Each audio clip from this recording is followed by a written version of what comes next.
அரசியல் களம் நேயர்களுக்கு வணக்கம். இன்றைக்கு நம்மோடு நேர்காணலுக்காக அரசியல் விமர்சகர் சுபைர் அவர்கள் நம்மோடு இணைந்திருக்கிறார். அவரோடு பேசலாம். வணக்கம். வணக்கம். தமிழ்நாடு அரசியல் களம் பரபரப்பா போயிட்டு இருக்குது. முதல்ல வந்து எடப்பாடி அவர்கள் அமித்ஷா அவர்களை சந்திச்சுட்டு வந்தாரு. அதன் தொடர்ச்சியா பார்த்தீங்கன்னா, அண்ணாமலை அவர்களுடைய டெல்லி பயணம், செங்கோட்டையன் அவர்களுடைய டெல்லி பயணம். இந்த சூழல்ல தமிழ்நாடு பாஜக மாநில தலைவர் அண்ணாமலை அவர்கள் மாற்றப்பட போறதா ஒரு தகவல் வருது. உண்மையிலேயே என்ன நடக்குது? இப்படிலாம் அண்ணாமலையை தூக்கிலாம் எறிஞ்சிட மாட்டாங்க. பாஜகவை பொறுத்த வரைக்கும் ஒரு கட்சியில உயர்மட்ட பதவிகள்ல இருக்கிறவங்கள வேறொரு பதவி குடுத்தா வைப்பாங்க. இப்ப தமிழிசை இருந்தாங்கன்னா அவங்கள கவர்னர் ஆக்குனாங்க. பொன் ராதாகிருஷ்ணன் இருந்தாங்கன்னா பல பதவிகள் குடுத்தாங்க. இலா கணேசனை கவர்னர் ஆக்கி வச்சிருக்காங்க. சிபி ராதாகிருஷ்ணனை கவர்னர் ஆக்கி வச்சிருக்காங்க. அப்போ ஒரு பதவியிலேருந்து ஒருத்தர் எடுக்கிறாங்கன்னா அதுக்கு ஈக்குவலான இன்னொரு பதவி கொடுப்பாங்க.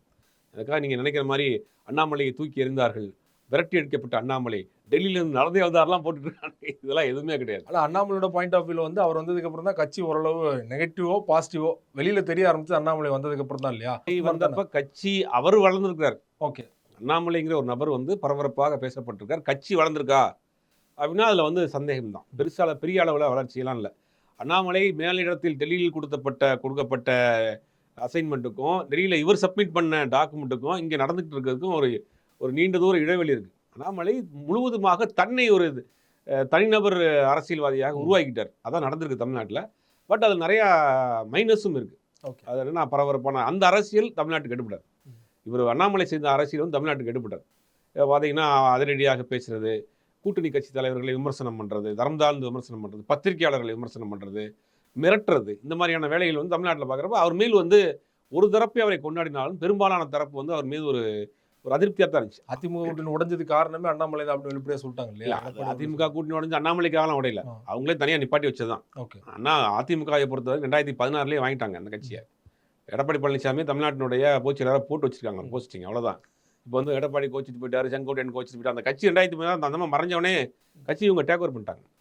கம்பெனி லாஸ்ட்டில் போயிட்டுனா ஒரு கம்பெனி ஃபேக்ட்ரி எப்படி விலைக்கு வாங்கினாங்க அந்த மாதிரி அந்த 4 வருஷம் பிஜேபி கவர்மெண்ட் தான் நடந்துச்சு தமிழ்நாட்டில். 4 வருஷம் 2016 2021 வரைக்கும், 16 21 வரைக்கும் பிஜேபி கவர்மெண்ட் தான். பிஜேபியினுடைய முக்கிய நிர்வாகிக்கு செக்ரட்டரியேட்லேயே ரூம் இருந்துச்சு. அது பல அரசியல்வாதிகளுக்கு தெரியும். அவர் போகிற டிசிஷன் தான் அங்கே நடந்துச்சு. அவர் சொல்கிற விஷயங்கள் மட்டும் தான் நடந்துச்சு. அப்படிங்கும்போது அந்த 4 வருடம் 2016 ஜெயலலிதா அவருடைய மறைவுக்கு பிறகு எடப்பாடி பழனிசாமி கையில் இருந்து, எடப்பாடி பழனிசாமி டெல்லியில் இருக்க ஹெட் ஆஃபீஸ்க்கு இங்கே சென்னையில் இருக்க பிரான்ச் மேனேஜர் தான். அப்படி தான் வச்சுருந்தாங்க. உடனே எடப்பாடி சில விஷயங்கள் எடப்பாடி மீறி அவங்களால ஒன்றும் பண்ண முடியல. ஏன்னா உதாரணமாக அது பாஜக தலைவர்களே வெளிப்படையாக சொன்னது தான். அமித்ஷா அவர்கள் சொல்லியும் எடப்பாடி கேட்கல, ஒன்று சேர்ந்துருங்க, ஒன்றிணைந்தனா வெற்றி கிடைக்கலாம் அப்படின்னு சொன்னது அதே மாதிரி நடந்துச்சு. 18 தொகுதியில் தினகரனால போயிடுச்சு அப்படின்னு சொன்னதாக ஒரு தகவல் இருக்குதுல்ல. அதையும் தாண்டி பாஜக அதிகமான தொகுதிகள் கேட்டு அவங்களுக்கு குறைவான தொகுதியில் எடப்பாடி நிறுத்திட்டாரு. பரவலாக பேசிகிட்டு இருக்காங்க. உண்மை கிடையாது. அது எதுவுமே உண்மை கிடையாது. இப்போ உதாரணத்துக்கு அண்ணாமலை எண்ணார் கோயம்புத்தூரில். அண்ணாமலை கொங்கு பகுதிகளில் ஒரு கவுண்டர் சமூகம் அதிகமாக இருக்கக்கூடிய இடத்துல ஒரு நாயுடு சமூகத்தை சேர்ந்தவர் வேட்பாளராக போகிறாங்க அதிமுகவில். அப்போ அங்கே எங்கே போச்சு? 2024 தேர்தலுடைய ஸ்ட்ராட்டஜி என்ன எடுத்தாங்க பிஜேபின்னா, தமிழ்நாட்டில் நம்மளை வைத்து ஒன்று ஓட்டு கேட்டால் இஸ்லாமியர்கள் வாக்குகள், தலித் வாக்குகள், கிறிஸ்தவர்கள் வாக்குகள், இங்கே தமிழ்நாட்டில் இருக்கக்கூடிய நடுநிலையான வாக்குகள், தமிழ் உணர்வாளர்களுடைய வாக்குகள்லாம் நமக்கு வராது. அப்போ அதிமுகவை தனியாக நிற்க வச்சு ஒரு 10 சீட் ஜெயிச்சா கூட போதும், அதற்கு பிறகு நம்ம கையில் எடுத்துக்கலாம் அப்படின்னு அவங்களுடைய பிளான் படி தான் தனியாக நிற்க வச்சாங்க. பட் அது என்னன்னா, அது அவங்க போட்ட பிளான் வேற மாதிரி டிசாஸ்டர் ஆகி சேர்ந்து குறைஞ்சபட்சம் 5 சீட்டாக ஜெயிச்சிருப்பாங்க இல்லையா? அப்படி அவங்க என்னன்னா அவங்க 10 சீட் காசப்பட்டாங்க, ஒரு சீட் கூட கிடைக்காம போயிடுச்சு. அது சேர்ந்து இருந்தால் கன்னியாகுமரியில் கூட ஜெயிச்சிருக்கலாம், கோயம்புத்தூரில் ஜெயிச்சிருக்கலாம், அது அவங்க தருமபுரியில் ஜெயிச்சிருக்கலாம், கள்ளக்குறிச்சியில் அதிமுக ஜெயிச்சிருக்கலாம். இந்த மாதிரியான விஷயங்கள் இருக்கு பல தொகுதிகளில். விருதுநகர் ஜெயிச்சிருக்கலாம், விஜயகாந்தோட பையன் 5 தொகுதி ஜெயிச்சிருக்கலாம். இப்போ என்னன்னா அது அவங்க ராங் கால்குலேஷனாக போச்சு. அது தமிழ்நாட்டில் இருக்கக்கூடிய சில அரசியல் தலைவர்கள் தன்னை முன்னிலைப்படுத்த உதாரணம் சொன்னால் அண்ணாமலை கொடுத்த தப்பான ரிப்போர்ட்.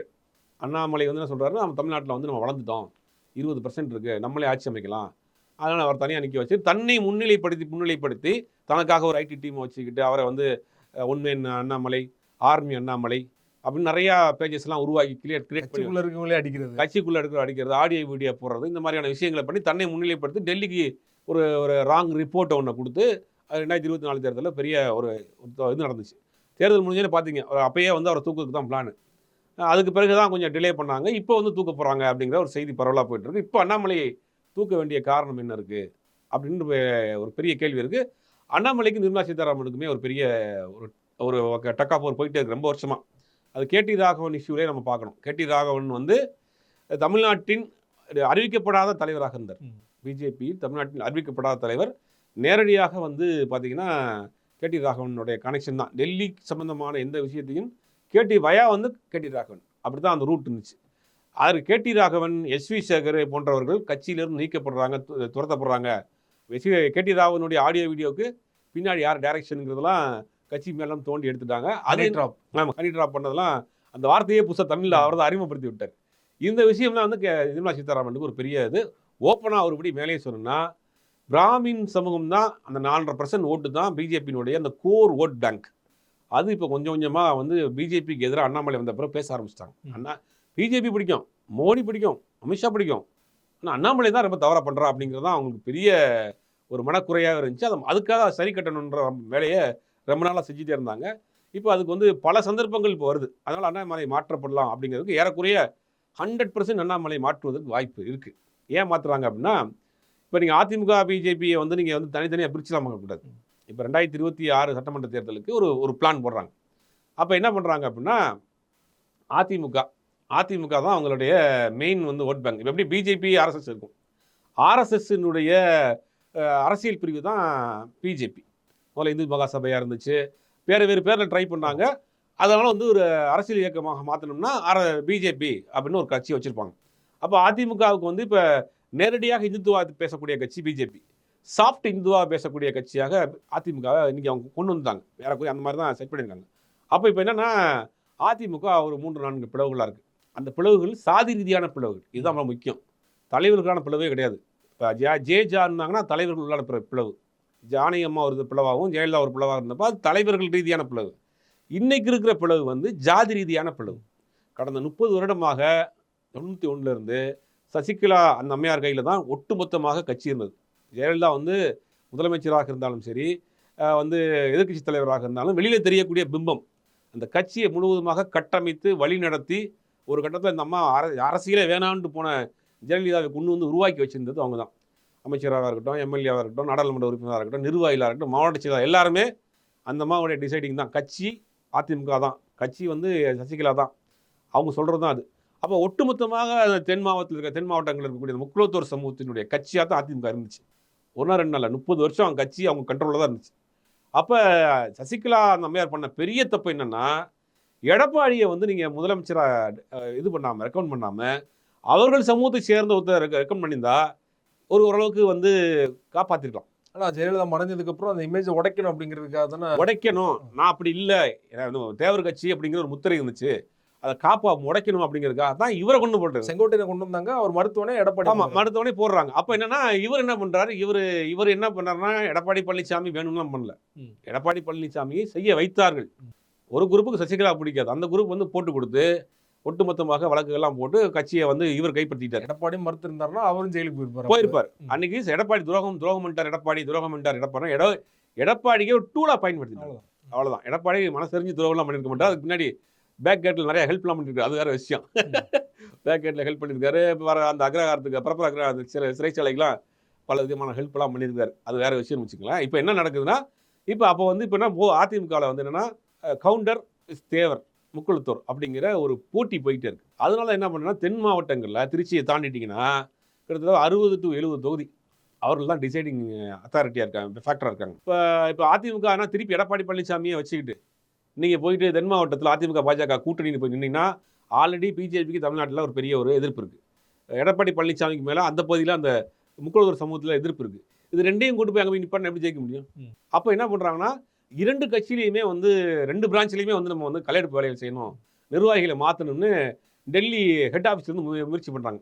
2 பிரான்ச்லேயும், அது அதிமுக பிரான்ச்லேயும் பிஜேபி பிரான்ச்லையும் அப்படி தான் கூப்பிட்டு விடுறாங்க. ஆமாம். அப்போ என்ன பண்ணால் 2 கட்டமைப்புகளை மாற்றணும் பிளான் பண்ணுறாங்கன்னா, முதல்ல எடப்பாடி பழனிசாமி தூக்கணும்.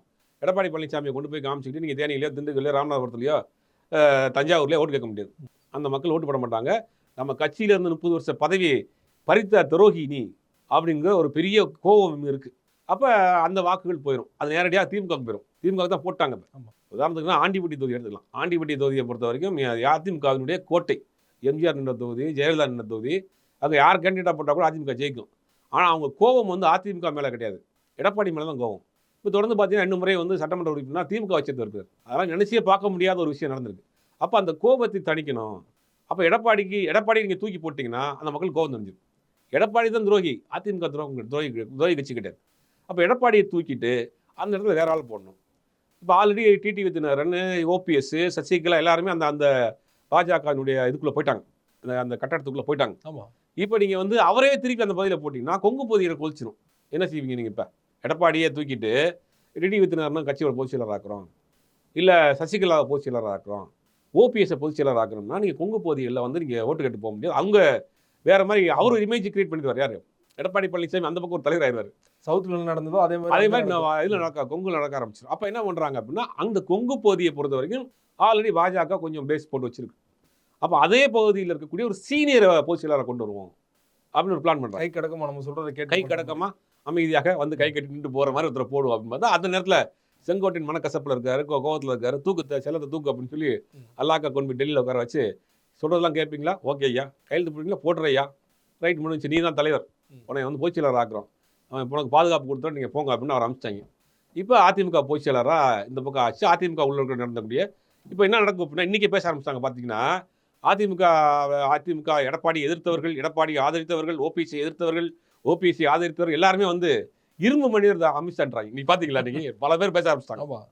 அது இல்லை நடக்க போகுது. இப்போ என்ன நடக்க போகுதுன்னா, செங்கோட்டையன் மிக விரைவில் என்ன பண்ணுவார்னா, டிடிஐ பார்ப்பார், சசிகலா பார்ப்பார், வாங்க கட்சியை ஒன்றிணைக்கணும், நம்ம பிரிந்து இருந்தால் நமக்கு பலம் கிடையாது, எடப்பாடி தான் உங்களுக்கு பிடிக்காது, எடப்பாடி தான் வெளியே போயிட்டாரு, வாங்க கட்சி ஒன்றிணைந்து நம்ம செய்ய போகிறோம்னு கட்சியை ஒன்றிணைக்கிற வேலையை செய்கிறாரு. அப்போ வந்து செங்கோட்டையனுக்கு ஒரு இமேஜ் வரும். இது பின்னெல்லாம் பிஜேபி தான் பண்ணுங்கிறது எல்லாருக்கும் தெரியும். தனிப்பட்ட முறையில். ஆனால் ஓபிஎஸ்க்கு இருந்த அளவு கூட செல்வாக்கு செங்கோட்டையன் இல்லை இல்லையா? ஓபிஎஸ் கூட கட்சிக்குள்ள ஒரு சீனியர் வந்தாங்க. ஆனால் அவருக்கு அந்த அளவுக்கு கட்சிக்குள்ள ஒரு ஹோல்டு இருக்கா அப்படிங்கிறது இல்லை. அவர் ஒரு நிர்வாகி, சிறந்த நிர்வாகி, கட்சி வேலை பார்க்கக்கூடிய நபர். ஆனால் நீங்கள் சொல்கிற மாதிரி மக்கள் செல்வாக்கு உள்ள தலைவரானா இல்லை, அந்த அந்த பகுதியில் இருக்கலாம். இப்போ ஒன்றிணைந்த அதிமுகவுக்கு செங்கோட்டையனை வந்து பொதுச் செயலராக்க போகிறாங்க. அதிமுக பிரச்சனையை கிளியர் பண்ணிட்டாங்க. இப்போ இந்த பிஜேபிக்குள்ள ஒரு பிரச்சனை போயிட்டு இருக்கு. பிஜேபியினுடைய அடிப்படை பேஸாக இருக்கக்கூடிய அந்த 4% ஓட்டு இன்னைக்கு மிகப்பெரிய வருத்தத்தில் இருக்காங்க. அங்கே இருக்கிற ஆள்லாம் ஆடியோ வீடியோவில் காலியாகிட்டே இருக்கிறாங்க. அண்ணாமலை மேலே ஏகப்பட்ட கம்ப்ளைண்டாக இருக்குது. அண்ணாமலை செய்யக்கூடிய அரசியலும் இங்கே எடுப்படலை. அண்ணாமலை அங்கே கொடுக்குற ரிப்போர்ட்டர் தப்பாக இருக்குது. அண்ணாமலையை மாற்றினா தான் சுமூகமாக இருக்கும் அப்படின்னு திமுக ஓப்பனாக சொல்லிட்டாங்க. தயவு செஞ்சு அண்ணாமலையை ஆல்ரெடி மாற்றாதீங்கன்னு. இது லேட்டாக தான் அவங்களுக்கு புரிஞ்சிருக்கு. லேட்டாக தான் புரிஞ்சிருக்கு போல. இப்போ அண்ணாமலையை மாற்றிடலாம் அப்படின்னு அண்ணாமலையை மாற்றிட்டு அங்கே யார் ரீப்ளேஸ் பண்ணுறது அப்படின்னா, ஆல்ரெடி கொங்கு பகுதி வந்து அவங்களுக்கு ஃபேவராக தான் இருக்குது. அது கொங்கு பகுதியிலேருந்து ஒன்றத்தில் போட வேண்டிய அவசியம் இல்லை. அது நமக்கு அந்த பிரச்சனை கிடையாது. இப்போ நமக்கு சிக்கல் எங்கன்னா வட மாவட்டங்கள், தென் மாவட்டங்கள் தான். இப்போ தென் மாவட்டங்கள் இருக்கக்கூடிய ஒரு ஆள் அதே தேவர் சமூகத்தில் ஒருத்தர் போடு. இப்போ உங்களுக்கு ரெண்டு டாலி பண்ணி பாருங்கள். இந்த பக்கம் அங்கே இருக்கக்கூடிய அதிமுக இருக்கக்கூடிய மக்களை எடப்பாடியை மாற்றிட்டு அதிமுக சைடில் இருக்க கோவத்தை குறைச்சிடறாங்க. இப்போ இந்த பக்கம் தென் மாவட்டங்களில் அதே பகுதியை சேர்ந்த ஒருத்தர் தேவர் சமூகத்தை சேர்ந்தவரை திருப்பி இங்கே தலைவராக போட்டிங்கன்னா அந்த கோவம் குறைஞ்சிடும்.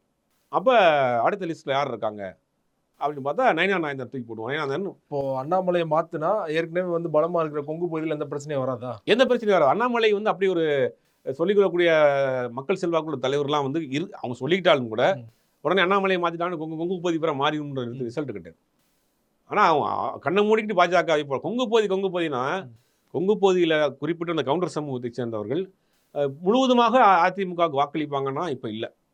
அதுலேயும் 2 பாதி அதிமுகவுக்கு போடுவாங்க, பாதி திமுக போடுவாங்க மாநிலத்துக்கு. ஆனால் பெரும்பாலும் அங்கே இருக்கக்கூடிய அந்த கோயம்புத்தூர், திருப்பூர், ஈரோடு இருக்கக்கூடிய வட மாநிலத்தவர்கள் கிட்டத்தட்ட அவங்க ஒரு பெரிய லிஸ்ட் சொல்கிறாங்க. அதிர்ச்சியாக இருக்குது. கிட்டத்தட்ட ஒரு 30 லட்சத்துக்கு மேலே இருப்பாங்கன்றாங்க.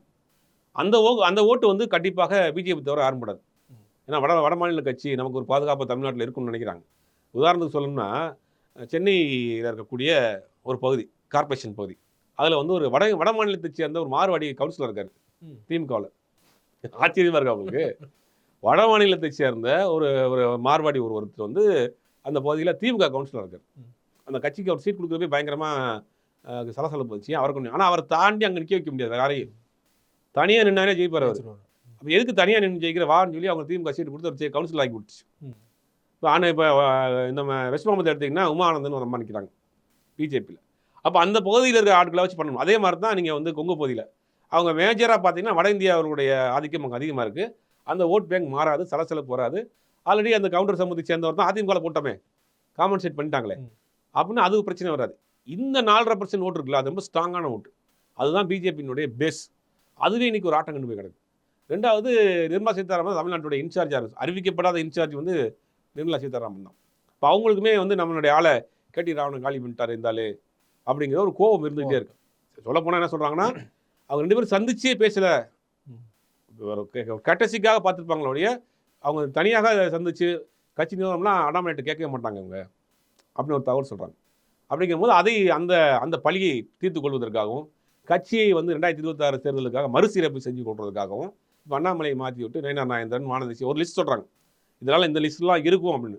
அதிமுக தலைவர்கள்லாம் அமித்ஷா மீட் பண்றது வந்து அண்ணாமலைக்கு தெரியாது, அங்க போனதுக்கு அப்புறம் தெரியும் அப்படிங்கிற மாதிரிலாம் நம்ம டெல்லியில் பார்த்தீங்களா மாஸ்க்லாம் போட்டு தலையை குனிஞ்சிட்டே போனார் அண்ணாமலை. வந்து ஏதாவது நீ விட்டுருங்கன்னா அப்போ வந்து பேசுறேன்னா நல்லதோ அது மட்டும் அதான் நல்லது தான் அப்படின்ட்டு போனார். அப்புறம் அண்ணாமலையுமே வந்து வெளியில பேசுகிற வர தகவல்னா அண்ணாமலை கண்டிப்பாக நடந்த அந்த இடத்துல ரம்ஜான் அப்போ நடந்தோடனே ஆடை வெட்டிட்டாங்க அப்படிங்களா போட ஆரம்பிச்சாங்க. ஆடை வெட்டிட்டாங்க, ஆடை பிரியாணி போட்டாங்க அப்படிலாம் கிடையாது. அண்ணாமலைக்கு உண்டான பதவி கொடுப்பாங்க. அண்ணாமலை ஒரு ரிட்டையர்டு ஐபிஎஸ் ஆஃபீஸரு, ஆல்ரெடி அரசியல் களத்துக்குள்ள வந்துட்டாரு, ஒரு பரபரப்பாக இருக்காரு. அவருக்கு ஒரு லூப் போர்டு அங்கே இருக்கும்.